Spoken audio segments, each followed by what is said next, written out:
Hey, baby. Hi. Hi. So, I guess we're gonna do like a little update video. It's been a couple days since we were here. And I feel like things have gotten better in the past couple days. As far as our mental and emotional states have been, I feel like, are a lot better, and things are going well. A lot of communication had to happen, and it did, and I feel like we're wholeheartedly back on team fuck cancer, and it's just us, and we're back on our team of not being at war with each other in any way, shape, or form. It's been really nice, actually, and it's been a really good vibe and flow through our home, with the kids and with us, as far as that goes. But we have new updates for you. So, baby, you want to take it away? And because today was kind of the first day that you posted anything about cancer on your social media, but for you. Yeah, because we got a game plan. So we learned that, like, I've known for the past couple of weeks that I have 2 cancers, totally unrelated. So I have gastric cancer that looks like it's like maybe a stage 2 ish, which is awesome because that's the real killer. And then I also have this weird like neuroendocrine cancer, tumors, Right. that we found out about. I guess that's not like something you usually like find out. It doesn't show up on a regular PET scan. So it didn't show up on my PET scan, but when they were doing one of the procedures, that guy was just extra, and he found a little situation on my liver and was like, and I biopsied it for you. And so that is how we learned to do another PET scan, and that is where they came up with, you have a whole nother really slow growing cancer called neuroendocrine tumor is what it's called, but it's multiple tumors, so it's weird to say It's like that. 8, right? Yeah, on my liver. So But super slow moving. yeah, so people are worried about it because their job is to be worried about cancer, but they're like, we're not super worried about it. We're more worried about your gastric cancer. So the surgeons are coming up with a game plan to have like a party and just take out multiple organs while they're in there, because why not? Let's just and so that's cool to know that's official. So that's a lot more advanced, I guess you would say. It's in multiple spots, but it's so slow growing that they're not super worried about it. And the medicine isn't even, you don't do chemo, you get like this weird shot in your butt every month to slow it down. And then they also cut your liver out, so there's that. Well, they cut out a portion. Yeah. So it looks like the show must go on with the gastric cancer, and I'll get surgery for that. Still stomach removal, because it's you gotta have that. Right. That's still happening. And then we got our plan is to start chemo when we go for Bill this next week. I get to start chemo on floor 5. Yeah. And I'll be on floor 2. Yay. So, yeah, preparing for Seattle has been a thing. So that's what we've been working on. Just trying to get everything to coincide so that we can actually just take advantage of everything that's there and be able to stay in the places where we're able to stay and have it all covered by insurance has been amazing. And getting gas and food to help pay for is also really cool. And just being able to have people around. And yeah, that's so the cool thing worked out. is to tag team it, because my insurance doesn't cover my to go to Seattle to get treatment, because there are plenty of people here that are willing to treat it, but because his is so rare, and there's no one here that specializes in that. Insurance pays for our travel. So it was really nice to be able to tell my doctor, like, we're already gonna be there for this one's chemo. Could I just tag along? That one's off. So, yeah, that's cool. And I'm always into saving money, so here we are. Right, there we go. So I kind of want to update everybody on my back too. So I got some news that the surgery that could help fix my back by inserting cement into the fractures, which I'm now very much convinced that I also have a broken rib, but I don't want to go get another scan here when I know I'm just going to go to Seattle and they'll just do it as soon as I get there anyway. It's been a lot with the bone breaking and coming to terms with that, because I overdo it a lot. I have continued to try to work, continue to try to do everything I can to be the man around the house and make sure that I can still do everything physically that I can, and I have a hard time admitting to myself that I can't. And I don't want to have a broken back.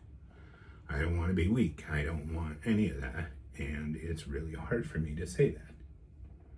And it's hard for me to let people help me. If I drop something, I don't want them running over trying to grab it. I want to be able to pick it up. Which is like a little bit extra, like, dog, you got a broken back.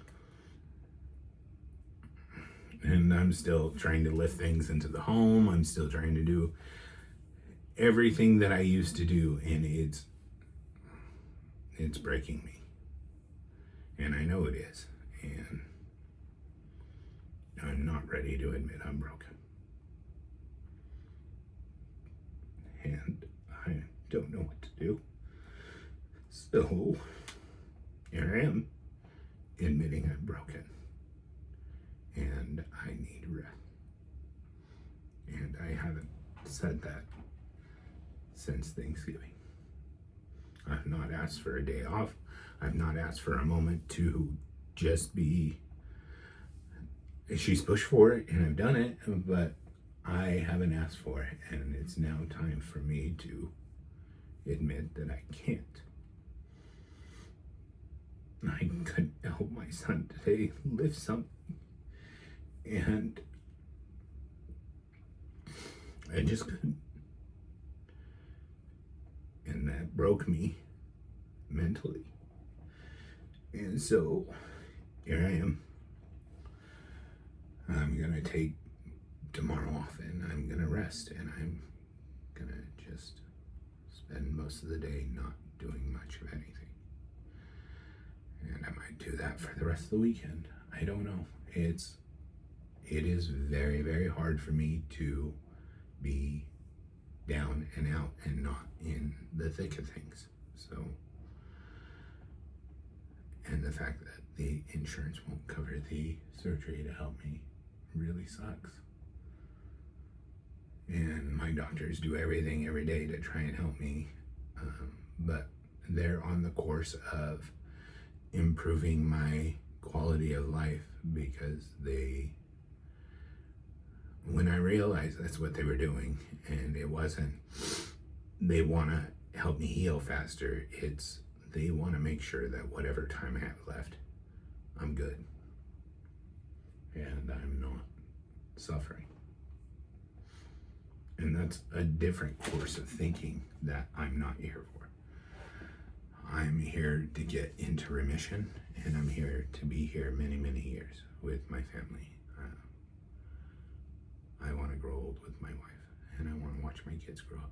And if that means that I have to take some time off now, I will. And but that's just very, very hard for me to do, mentally and emotionally.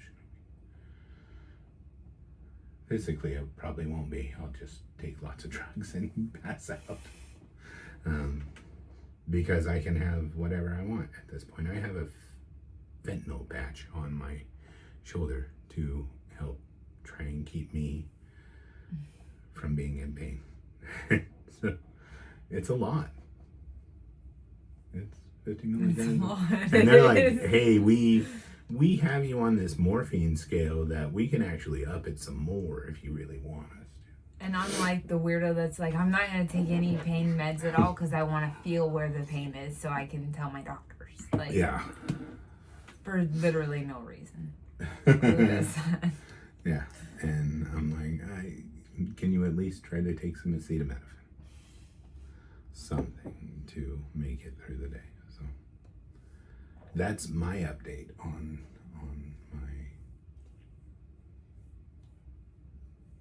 my diseases, I guess. I don't have much in the cancer way, but the Cushing's weakened the shit out of me, and the high cortisol made my bones weak, and they broke. We're so excited. One of my sisters, I have 3, is gonna come to Seattle with us, and she decided that she's gonna drive us home because I don't know what chemo is gonna be like, and I'm scared that I'm not gonna respond the way the bear did. Yeah. That's like a big act to follow. I guess he hasn't even been nauseous once, so I'm a little bit nervous about how it'll be, but she found also this great tea shop that has like I'm so excited. It's like the Hogwarts of like loose leaf tea, and I'm so excited to go there and spend too much money on loose leaf tea. I'm excited that I get to ride in the back with you and hold my hair. Be there or not, the entire way. Or hold my hand. Either way, it's gonna be a Either great way, time. we get a whole driving Miss Daisy situation. So I'm very grateful that her sister's coming to help drive so that I can spend time. Yeah, it was really cool of her to offer to do that, and it was really awkward to like take that help because we're both like, we're just not those people. Right. And then our first reaction would be like, we don't need that. And he's like, I drive you. And I'm like, you know what, though? You can't really play all the parts. Like, it's going to be a tough time. So it was cool that we were able to both, like, come together with that and accept that help. And it's going to be really nice. Lincoln's super excited. The little child that we don't say his name is super excited. You said literally everybody's name except for Jack. So I just went ahead and did that for you. So So we're stoked. Seattle's gonna be fun. Yeah. Hopefully I'm not barfing the entire time. Yeah, it should be fun. We're actually gonna check in a day early to get started on your stuff. Yeah. So that's kind of fun. And I'm gonna look forward to getting some seafood over there because I love that. And we were talking about possibly we've opened up our diet a little bit, so that's been fun too, with experimenting with no negative effects, still losing weight and haven't gotten sick, so there we go. I'm on a bulk before still surgery, losing weight to get through chemo and prior to stomach surgery, something you should bulk up for. So yeah, exactly. We ate sourdough. Ooh. I feel so bad saying that out loud. It's so dirty. How dare we? So yeah. All right. Well, that's kind of everything I think we wanted to cover. Yeah. Yeah. So, I mean, we appreciate you guys being here and listening. And if you made it this far,